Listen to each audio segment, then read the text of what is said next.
எங்கள் சித்தப்பன் சஞ்சய் 1980 விமானத்தில் போகும்போது பல்ட்டி அடித்து செத்தார்.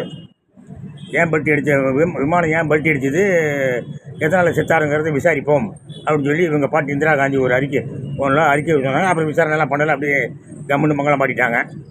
இது 1980. 1984 அவங்க பாட்டியை துப்பாக்கியாக சுட்டு கொண்டுட்டாங்க.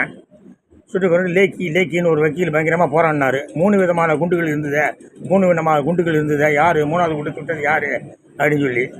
அப்புறமா ஆர்கே தவான் அப்படின்னு சொல்லி அவங்க வீட்டில் ஒரு வேலைக்காரன் இருந்தான், இந்திரா வீட்டில். தக்கர் கமிஷன் விசாரிச்சது. அவர்கிட்ட நான் வாயை திறந்தானா அவர் பெரிய குடும்பத்தோட மானம் கப்பல் ஏறும் அப்படின்னு ஆர்கே தவான் ஒன்றா அவர் அதை விசாரிக்கணுன்னாரு. அப்புறம் ஒரு சிபிஐ இந்த எங்கள் ராஜீவ்காந்தி கேஸு விசாரித்தார்ல, அப்படியே மங்களம் பண்ணிட்டாங்க அந்த கேஸை. ஸோ ஆர்கே தவானுக்கு தெரியும். அப்புறம் ஆர்கே தவானை கண்டுக்காமல் விட்டார் ராஜீவ்காந்தி.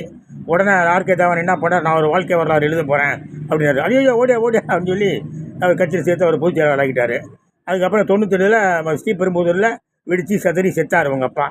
நாங்கள் எங்கள் குடும்பம் இந்த நாட்டுக்காக தியாகம் செய்திருக்கிறது அப்படின்ட்டு தியாகம் செய்துட்டாங்க. ஆனால் இவங்களுக்கு என்ன தைரியம்னா, இனிமேல் நாங்கள் தியாகம் செய்ய மாட்டோம், கொஞ்சமாவது பயம் இருக்க வேண்டாமாங்க. ஒரு குடும்பத்தில் 3 பேர் சதறி செத்து சாகுறாங்க, கொஞ்சம் கூட பயம் இல்லை, என்ன ஜாலியாக செஞ்சுட்டு வாங்க பாருங்கள்.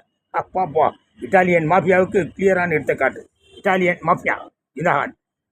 ஜெய்ஹிந்த்.